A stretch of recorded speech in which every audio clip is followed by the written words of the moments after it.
Buenos días. Vamos a empezar la sesión de este jueves.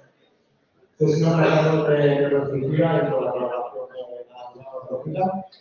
Pero está bien y objetivo. Buenos días a todos. Bien. Mi nombre es Criel Carrasco Delgado, soy residente de neurocirugía. En esta oportunidad, como bien dijo Rafa, en colaboración con el Servicio de Anatomía Patológica, nos ha tocado presentar la sesión general Red Nacional de Metástasis Cerebral, RENACER, la unión hacia la fuerza. Bien, como una breve introducción, tenemos que las metástasis cerebrales son la causa más común de neoplasias intracraneales en adultos con cánceres invasivos, siendo diagnosticados de metástasis cerebrales a lo largo de su vida entre el 20 y el 45% de los pacientes con cáncer. Los tumores cerebrales metastásicos se producen en una proporción mucho mayor que los tumores cerebrales primarios, tanto en adultos como en niños, y son la principal causa de mortalidad por enfermedad cerebral maligna. También tenemos que las metástasis intracraneales solían considerarse en fase terminal de la enfermedad y los pacientes solo eran sometidos a terapias paliativas. Sin embargo, la supervivencia de los pacientes ha aumentado gracias a los avances en el control de los tumores primarios y las metástasis extracraneales, así como también al desarrollo de métodos superiores de detección precoz. Esto ha llevado a que cada vez más pacientes sean diagnosticados de metástasis cerebrales con o sin enfermedad extracraneal. Con el afán de modificar la estrategia aplicada al tratamiento de las metástasis cerebrales y aprovechando los nuevos conocimientos y la comprensión de la biología de esta enfermedad, es que surge de la colaboración entre el Hospital 12 de Octubre y el Centro Nacional de Investigaciones de Enfermedades Neurooncológicas, la Red Nacional Española de Metástasis Cerebrales, que es el RENACER, que en un inicio contó con la colaboración de 12 hospitales, habiéndose ampliado en este 2024 a 20 hospitales. En esta diapositiva podemos apreciar los hospitales participantes, entre los que se encuentra el nuestro, el mismo que se sumó desde el año pasado a esta red. Los objetivos que persigue esta red, pues esto tomado de la misma página de lo que es el grupo RENACER, está lo que es el tratamiento personalizado de las metástasis cerebrales para combatir la letalidad.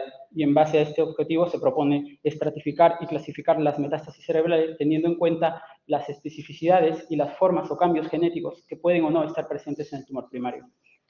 El desarrollo de metodologías computacionales novedosas para definir esquemas de tratamiento óptimos, el desarrollo de un completo y único portal de datos multiómicos de metástasis cerebrales para la consulta de datos genómicos y clínicos asociados, para la realización de estudios básicos y clínicos que ayuden a avanzar en el desarrollo de terapias para estas metástasis.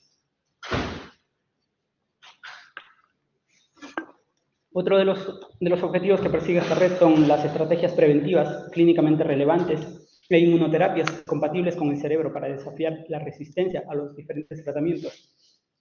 Para esto se buscará la identificación de los mecanismos, moléculas claves y procesos a través de los cuales las células tumorales cooperan con el microambiente, revelando nuevos biomarcadores o potenciales dianas farmacológicas responsables de la resistencia terapéutica, mediante el desarrollo de estrategias para identificar a los pacientes con alto riesgo de desarrollar recaídas tras la cirugía, lo que viene a ser la terapia local, y la estratificación de las metástasis cerebrales que podrían beneficiarse de la inmunoterapia combinada. Esto para aquellas resistentes a la terapia sistémica.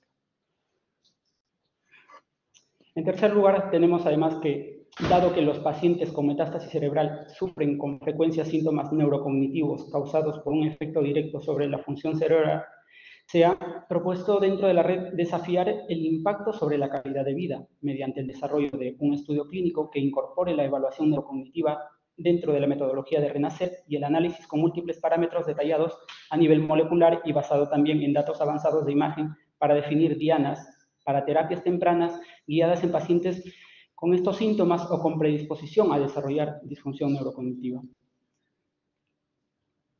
La justificación del trabajo desarrollado en esta red se basa en que las metástasis cerebrales son una causa importante de morbimortalidad en el paciente con cáncer diseminado. Como lo había dicho en la introducción, entre el 20 y 45% de los pacientes con cáncer diseminado desarrollarán una metástasis cerebral a lo largo de su vida.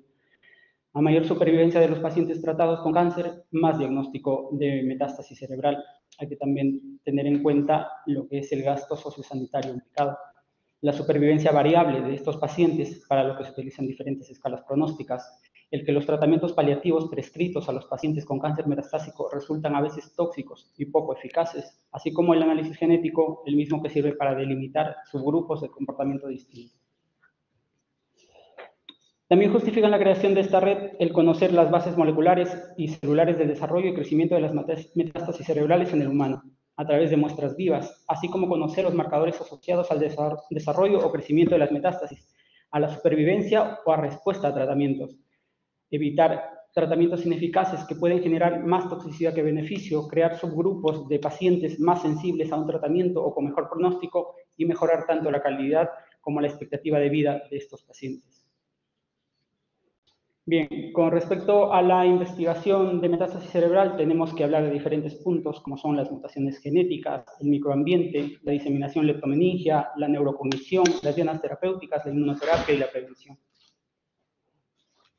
Pasando a desarrollar punto por punto, partiendo del estudio de las mutaciones genéticas, tenemos que en el tumor primario estas mutaciones pueden determinar la aparición de clones celulares con más tropismo por el sistema nervioso central.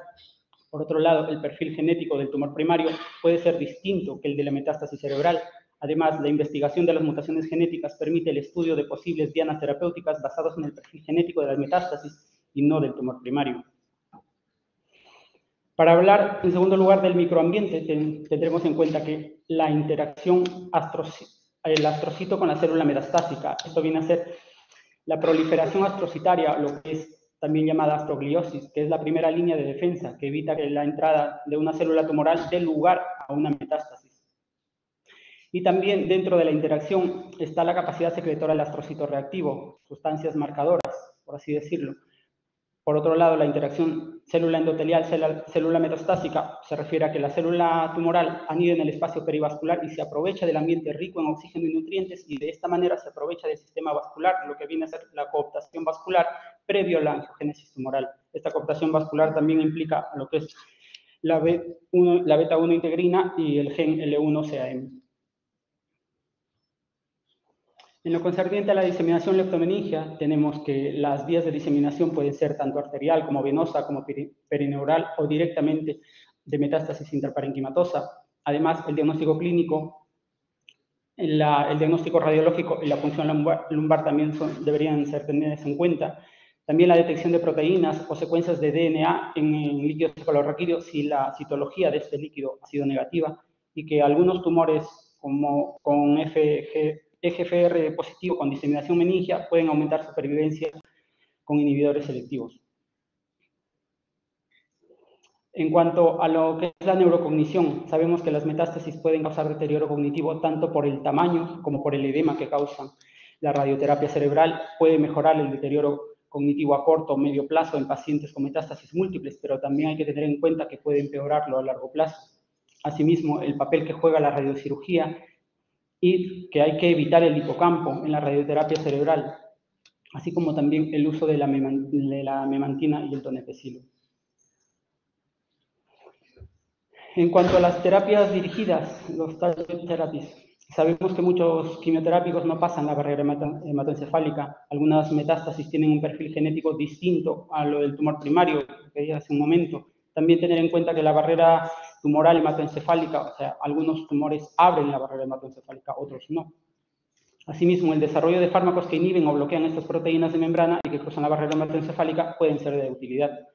En el caso del carcinoma pulmonar no microcítico, con EGFR y ALK, el cáncer de mama, también el HER2 positivo, el melanoma con BRAF, cuentan con terapias dirigidas. Es importante también tener un análisis genético de la pieza y no del tumor primario, porque esto puede variar.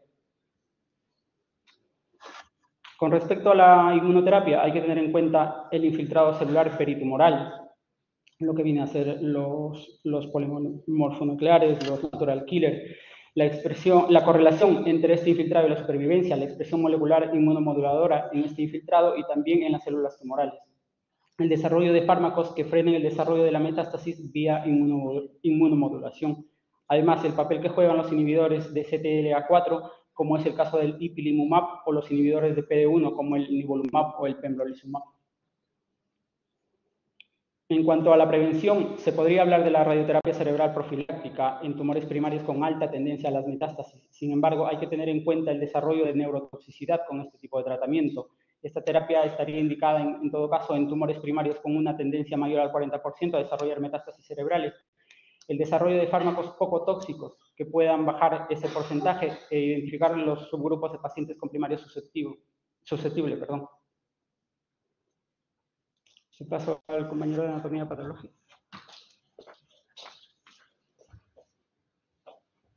Hola, buenos días. Yo soy Eugenio y voy a comentar brevemente un poco el protocolo que hacemos en nuestro servicio y a enseñaros alguna imagen de casos que se han recibido aquí para hacer el renacer. En primer lugar, las muestras que recibimos van a ser dos muestras de tejido en fresco. Por una parte, una muestra de metástasis sobre la cual se hará la biopsia intraoperatoria y otra parte de tejido de interfase, que no deja de ser simplemente un corte en el cual veremos tanto tumor como tejido sano. Se verá esa transición. También se reciben dos muestras de sangre y una muestra de líquido raquídeo. Con estas tres últimas nosotros no hacemos nada, simplemente se deja en frío. Y en caso de que la intraoperatoria se confirme que es un tejido metastásico, se enviará todo ello al CNIO. Este es un poco el material que utilizamos. La muestra llega en un bote de orina simple. Se pone en la bletía en sanguicida de metal, se congela y se hace una serie de cortes con el criotomo. Y después tenéis ahí pues, toda la batería de tinciones que se le hacen. Y si se confirma que es, como he dicho, una metástasis, se descongela el medio de cultivo en el que se introduce y junto con el líquido cefalorraquídeo y la sangre, todo ello se envía. Vale, esta es una imagen de un tejido cerebral normal. Es de una autopsia que hicimos hace poco y no me voy a meter a explicar las capas, pero como podéis ver, veis sustancia gris, sustancia blanca y se ven pues, células muy pequeñas que son gran parte de neuronas y células de la glía muy organizadas.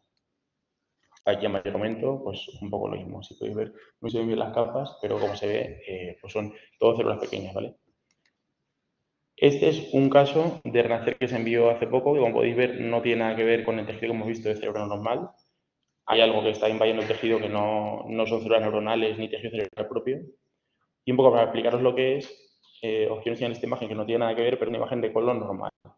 Es una mucosa colorectal, como podéis ver en el epitelio y superficie glandular, son glándulas muy organizadas, muy pequeñas, tienen un alto nivel de organización y no se ve nada raro, ¿no? Junto con las otras capas del colon.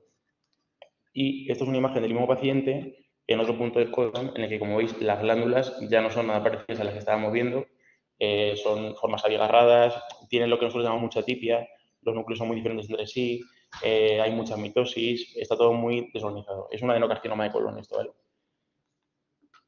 Si volvemos a la muestra que recibimos para el renacer, bueno, esta en concreto, si os fijáis de lejos, forma ciertas glándulas y de cerca las glándulas que vemos en la muestra del renacer son estas, que son muy parecidas al tumor de colon que estábamos viendo. O sea, es una metástasis seguramente de un adenocarcinoma colorectal.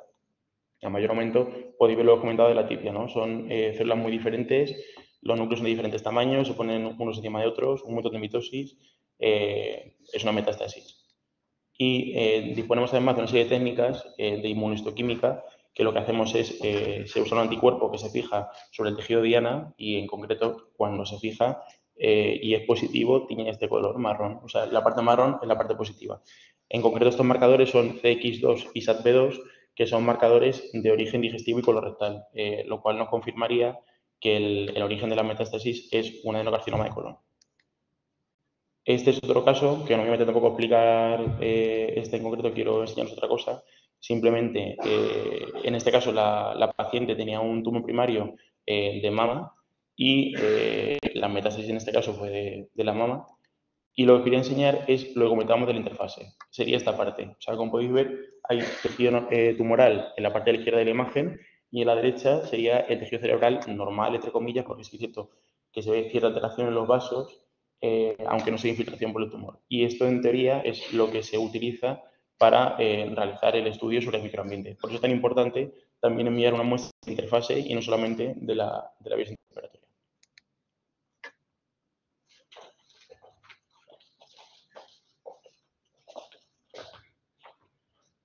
Bien, entrando a detallar un poco lo correspondiente al desarrollo del trabajo por parte de neurocirugía en el grupo Renacer, en este hospital. Detallar que en el servicio contamos con 10 neurocirujanos, somos 4 residentes. Estas son cifras del año pasado, se han realizado 988 intervenciones durante todo el año, 188 de ellas correspondientes a neurooncología, operándose 12 metástasis en el año. La programación que tenemos de forma usual es de 2 a 3 quirófanos diarios, aparte que tenemos un quirófano de urgencias. El Comité Disciplinar de Neurooncología se reúne cada 15 días para discutir los diferentes casos que pueden ser susceptibles de este tipo de tratamiento. También contamos con la colaboración del Servicio de Anatomía Patológica, en el que están pues, inmiscuidos los residentes y 3 neuropatólogos. Cabe destacar que recientemente se ha incorporado al grupo el servicio de radiología, cuyo papel en la detención del desarrollo de metástasis cerebrales, así como en el seguimiento radiológico postquirúrgico de posibles recaídas, es fundamental para nuestro trabajo. Con respecto a las muestras tomadas, ya lo especificó muy bien Eugenio, se toman muestras de las metástasis de sangre y de líquido cefalorraquídeo que se obtienen el día de la cirugía. Se realiza el traslado al fresco a anatomía patológica. Asimismo, es por parte de anatomía patológica que se realiza la selección y el proceso de las muestras para envío. Posteriormente, la recogida de las muestras por el mensajero y el traslado en menos de 24 horas en frío y la recepción y procesamiento en el Centro Nacional de Investigaciones Oncológicas, el CENI. En lo que es la base de datos, entra a tallar lo que es el REDCap, la información básica del paciente y también la base de datos del mismo CENI. En cuanto a la selección de pacientes, pues como se comentó en diapositivas anteriores, se realiza en el Comité de Neurooncología. Luego se realiza la programación quirúrgica semanal, se da la información al paciente, la donación, el consentimiento informado, se informa también al CENIO que el paciente ha entrado en el protocolo y se informa al patólogo para la preparación de las muestras. Podemos ver acá en esta tabla la cantidad de que se han hecho a metástasis cerebrales en todas las redes toda la red de hospitales que forman parte de este grupo. Nosotros nos hemos incorporado desde el año pasado. En la parte final de la tabla ven tanto del 2023 y 2024 la cantidad de metástasis de muestras que hemos aportado. En este gráfico de sectores mostramos la correspondencia entre el porcentaje de metástasis cerebrales intervenidas y la localización del tumor primario, donde podemos observar que tanto el cáncer de pulmón como el de mama ocupan los primeros lugares. Aquí presentamos 2 gráficos de barras en los que se incluyen las metástasis cerebrales intervenidas, siendo en su mayoría únicas con respecto a las metástasis cerebrales múltiples, y por otro lado la localización craneal de las metástasis intervenidas, siendo en su mayoría de localización frontal. El siguiente gráfico de barras muestra el porcentaje de pacientes con metástasis sistémicas al diagnóstico de metástasis cerebral. En este caso, pues, hay menor cantidad de pacientes con metástasis sistémicas al diagnóstico de la metástasis cerebral, ¿no? En esta diapositiva podemos observar una curva de supervivencia en la que se observa el tiempo transcurrido hasta el desarrollo de la metástasis cerebral de un paciente con cáncer, teniendo una supervivencia global con una media de 32,18 meses y una mediana de 13 meses, con la respectiva diferencia entre el cáncer de mama, en el que tanto la media como la mediana de tiempo transcurrido son superiores al del cáncer de pulmón. Esto va a estar relacionado con la siguiente diapositiva. Hay que destacar también que en el 45% de los casos se diagnostica el tumor primario tras el diagnóstico de la metástasis cerebral. En esta otra tabla se muestra el tiempo hasta la recaída en el sistema nervioso central tras la cirugía, que, como decía, se correlaciona con la diapositiva anterior, porque en este caso pues, suele ser menor el tiempo en el cáncer de pulmón con respecto al cáncer de mama. En esta última tabla se muestra la supervivencia global desde el diagnóstico de la metástasis cerebral con una media de 19,7 meses y una mediana de 1 año.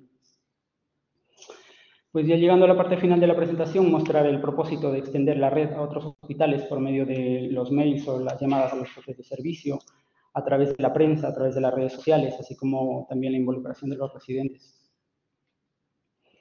Este proyecto tiene como escenario ideal a medio plazo pues ser un proyecto sólido y consolidado con un objetivo claro, que es la expansión del mismo. Con este objetivo en mente, todos los hospitales públicos con casos suficientes deberían ser integrados. La colección de muestras vivas es la base para investigaciones futuras que aporten avances en la supervivencia de los pacientes oncológicos. La estrategia morfológica y genética de los tumores cada vez es mayor, por lo que para conseguir una muestra adecuada para un subtipo en concreto se necesitan muchas muestras.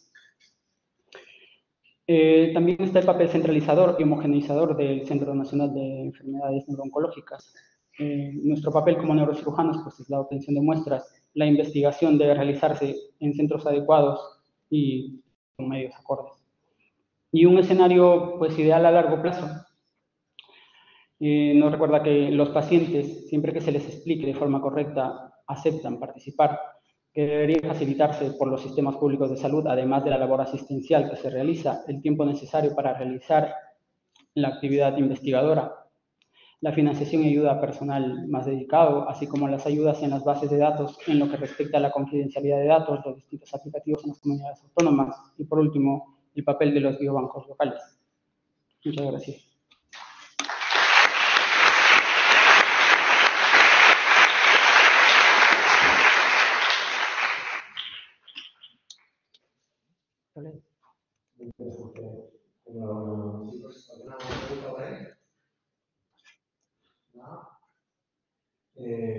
Nosotros ya recibimos información en la red o tenemos alguna ventaja para resultados o algo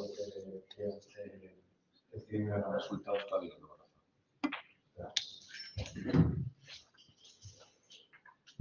Resultados como tal que tenemos, estamos por hablar de todo, pero como tal, supongo que aquí